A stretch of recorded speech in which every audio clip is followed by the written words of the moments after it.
I want to welcome the President of Rwanda to the Oval Office again. He was here last year, and I'm honored to welcome you back.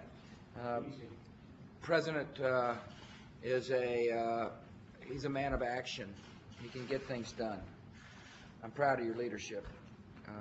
We've talked about a lot of issues. We talked about the Sudan, and I want to thank the President for committing troops in the AU mission to help deal with what I have called a genocide. We strategized about how we can go forward to resolve this situation. I thank you for your wisdom. I thank you for your concern. One of the interesting things about President Kagame's government is there's more women in his government than anywhere else in Africa, which I think speaks to the man's character and understanding about how societies remain strong and whole.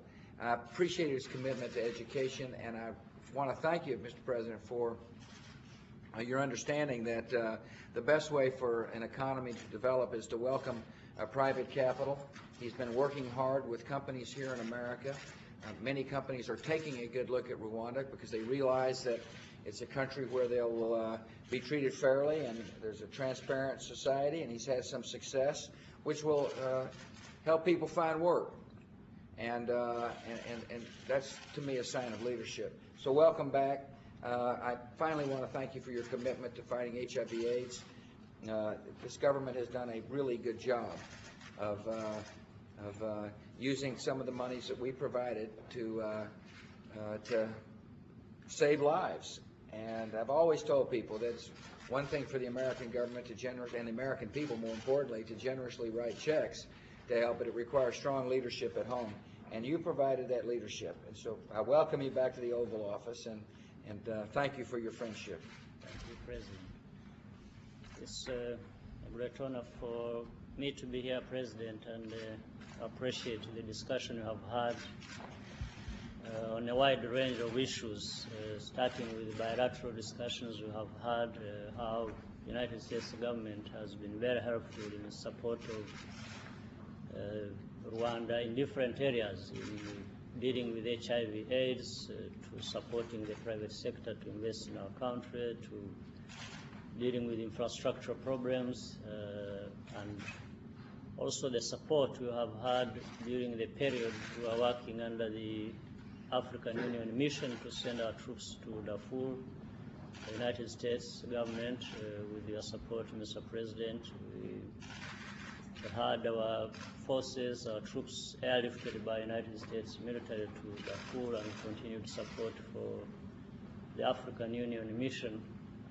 We are very grateful for generally the support in the area of bringing peace to the Great Lakes region and to supporting the efforts in Sudan, and ultimately that process of supporting my country to be able to develop and continue building on the foundation we have laid in the last 12 years. So we appreciate that, Mr. President. Welcome. The President and I will take two questions aside, starting with the Americans' NEDRA. Thank you, Mr. President. What have you been told about the killings at Haditha, and are you worried about the impact it could have on the situation in Iraq? I am troubled by the initial news stories. I am mindful that there is a thorough investigation going on. If in fact the laws were broken, there will be punishment. I know this. I've talked to General Pete Pace about the subject. He's a proud Marine, and nobody is more concerned about these allegations than the Marine Corps. The Marine Corps is full of men and women who are honorable people, who understand rules of war.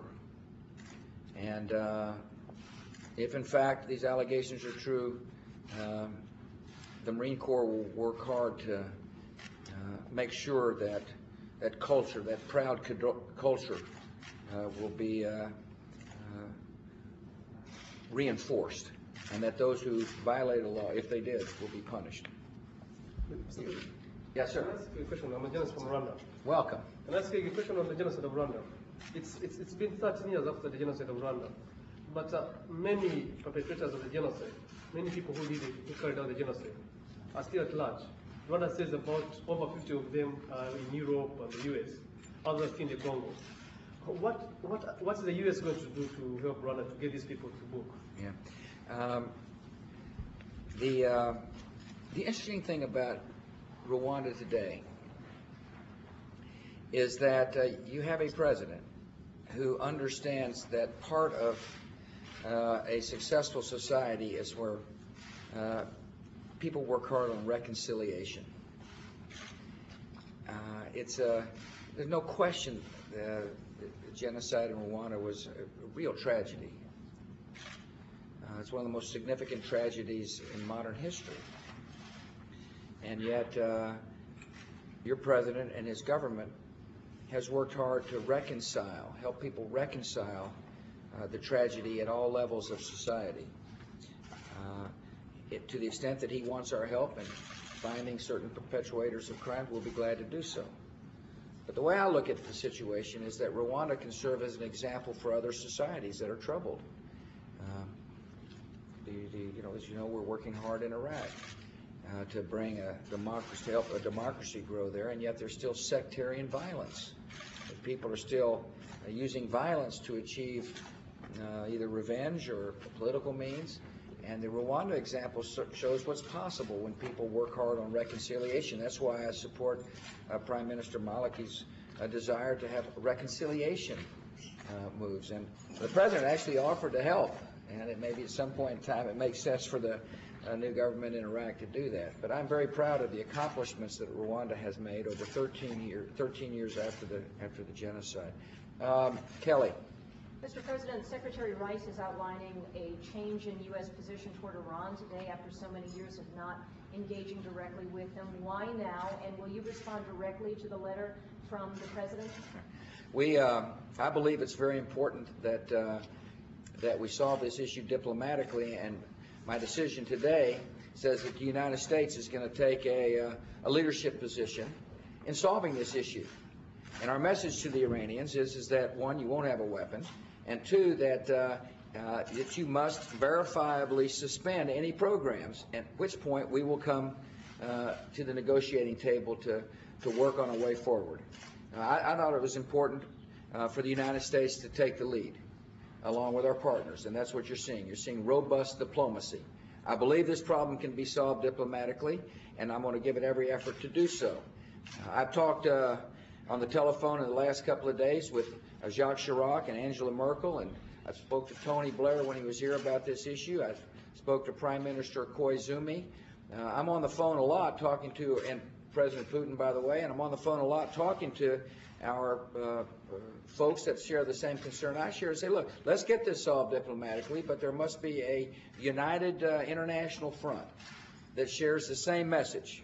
And that is that we will work collaboratively to prevent the Iranians from developing a nuclear weapon. I also want to make it very clear that we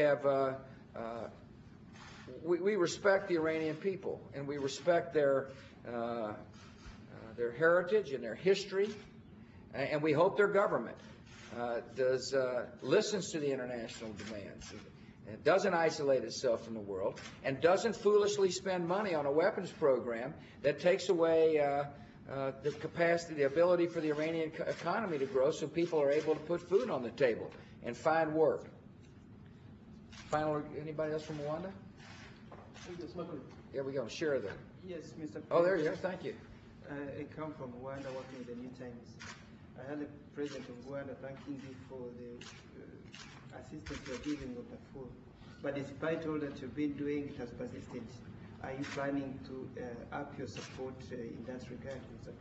President? To support the Rwanda troops in Darfur? I will. As a matter of fact, we had a very good discussion about this subject. The President is concerned about whether or not the United States will honor its commitments. We will honor our commitments, but the United States Congress must pass the supplemental with the money in there for the Sudan. See, part of the money in a supplemental request that's working its way through a conference committee now is to help repay a country like Rwanda that's putting troops on the ground. And so I told the president that sometimes the Congress doesn't move as quickly as as I'd like on issues, but I'm confident they'll get the supplemental passed when they come back from their Memorial Day break. That supplemental must one, meet the financial conditions that I talked about. In other words, I'm going to veto the bill if they spend more money than I requested, and it's got to meet priorities as well. And one of the priorities is our own troops who are in harm's way, and another priority is helping the Katrina victims, and a third priority is in that bill that we've submitted is to help in Sudan. And I told the president I'm confident they'll pass that bill and that his troops will get reimbursed. Thank you all very much.